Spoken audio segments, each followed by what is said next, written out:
نحمده ونصلي على رسوله الكريم أما بعد فأعوذ بالله من الشيطان الرجيم بسم الله الرحمن الرحيم وأوحينا إلى موسى أن أسر بعبادي إنكم متبعون صدق الله العظيم سورة الشعراء نور لسم پارات و پنجوستم نمبر آیت دی موسیٰ علیہ السلام واقعہ اخیرنی حالات ذکر کی گی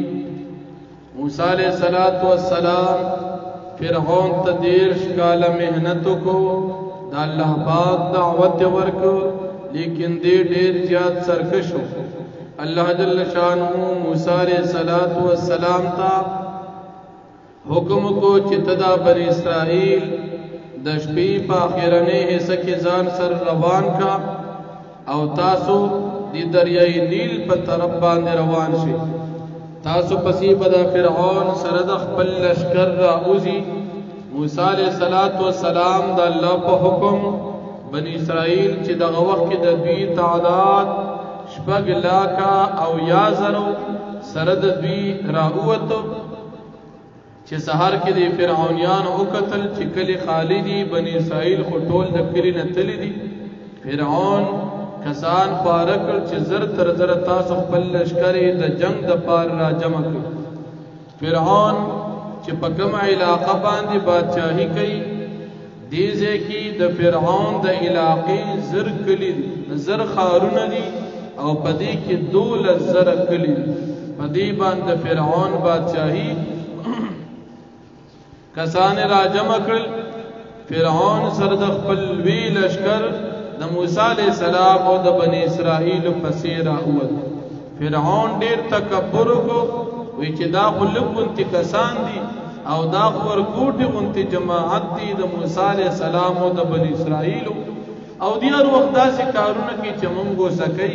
دیته زمنګ نشه معلومه نه ده مونږ ډیر لوی خلک یو زمنګ سر اسلحیم دي زمنګ سره فوجونه دي او زمنګ سره هر قسم اسباب د مقابله شته دوی بیا هم زمنګ نه تختی فرعون تکبر بل ځان ته لوی وی بنی اسرائیل او مسلمانانو ته سپکو قتل فرعون دی پسرا اوت موسی علیہ السلام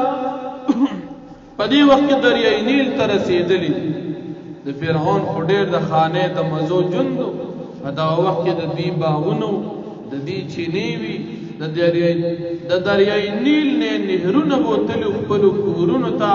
او هغه وبدي په کورونو کې استعمالولې د دریای نیل په غاړه باندې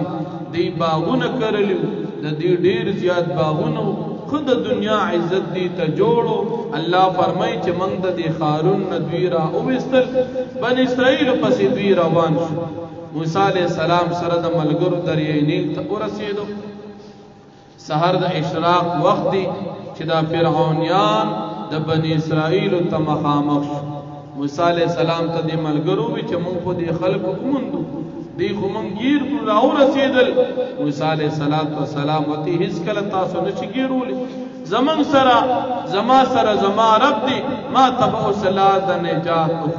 الله پاک موسی علیہ السلام ته وحی وکړه چې دریای نیل تا دی بحر قلزم تا چې کوم کې دا فرعونیان بیا غرق شول دی ته همسارا واچوا موسی علیہ السلام دی ته همسارا واچولا پدی دریاب کې 12 لارې جوړې شو او داسې لارې لکه د لوی غر پشان دا اوبه کې د غرون پشان ودرېدلې اوچ مزیدار ټول لارې 12 جوړې شي ذکر بنی اسرائیل دا دی یعقوب علیہ السلام دا اولاد خاندانو دا 12 بچو خاندانو دی تا 12 لارې جوړې شي موسی علیہ السلام سره د ملګرو په دې لارې باندې پورې وته او دغه ځای باندې دی ته فرعونیان نه ورسېدو چې څنګه په دې لارې باندې فرعون سره د ملګرو ورکوس شو الله رب العالمین ابو ته حکم وکړو ابو پیرایو زیشي مخکې د فرعون د غرق کېدو خبره په سوره یونس کې تیر شوی دا الله جل شانه موسی علیہ السلام سره د ملګرو محفوظ کو دیتا الله نجات ورکو او موسی علیہ السلام ته کامیابی ملو شو د دې چې کوم مخالفین دشمنان فرعونیانو متکبر الله رب العالمین هغه په اوبو کې هلاکل درست خلقو د پاره الله جل شانه دا د عبرت نخ جوړ کړه او فرعونیان ډېر زیات سرکشا الله پاک ذلیل کو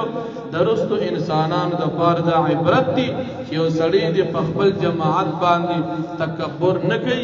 لوی دې نه کوي دا دې نه وي چې مونږ ډېر یو مونږ کامیاب یو نه دا دې نه وي چې مونږ سر اصلحي دي مونږ کامیاب یو دا دې نه وي چې مونږ سره د دنیا مال دولت دی مونږ کامیاب یو الله رب العالمین امداد چې د چا سره دی حقیقت کې کامیاب دی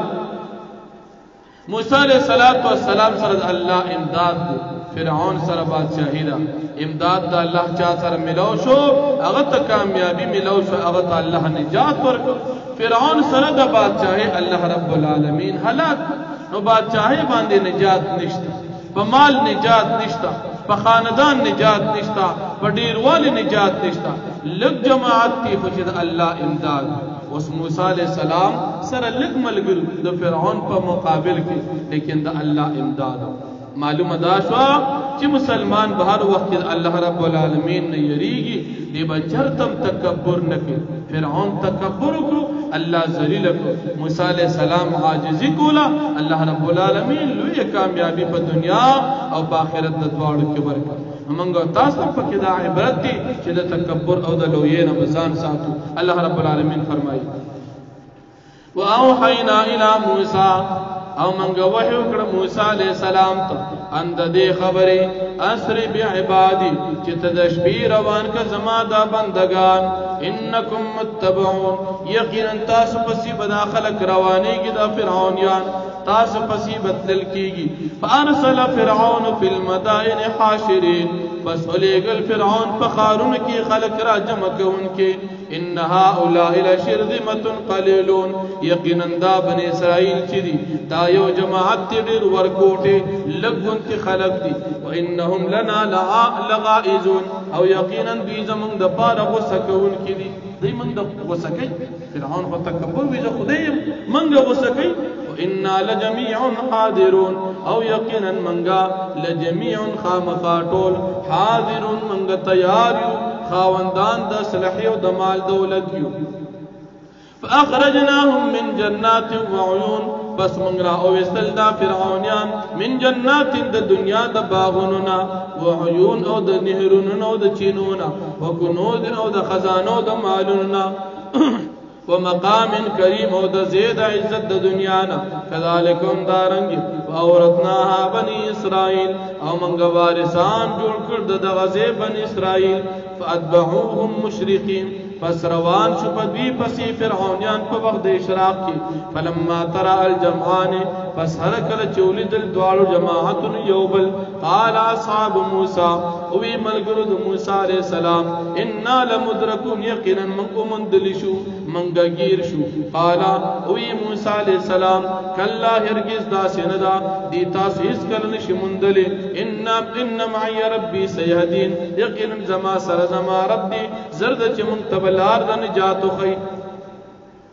فاوحينا الى موسى فتمنغ وحي وکړه موسی عليه السلام ته اند دې خبري اضرب بعصاك البحر چې توها په خپل همسا باندې دا دریاب بحر قلزم فانفلق فسير شو دا دریاب فكان كل فرق كالطود العظيم پس چو هر یو جماعت او هر ډله د اوبو پشان دل ویغر وازلفنا ثم الاخرين او منګ نزدیک د غزیتا الاخرين نور خلق چې فرعونیانو وانجینا موسی ومن معه اجمعين او من نجات ورک موسی علیہ السلام ته د ملګرو ټولو ته ثم غرقنا الاخرين بیا من غرق دارستنی خلق چې فرعونیانو ان فی ذلک الايه یقینا پدی واقعا کې خامخ عبرت درستنو خلق د بارا وما كان اكثرهم مؤمنين او نو اکثر د دې فرعونیان مؤمنان وان ربك لهو العزيز الرحيم او یقینا استارک چې خامخا غالب او رحم کون کې ذات دی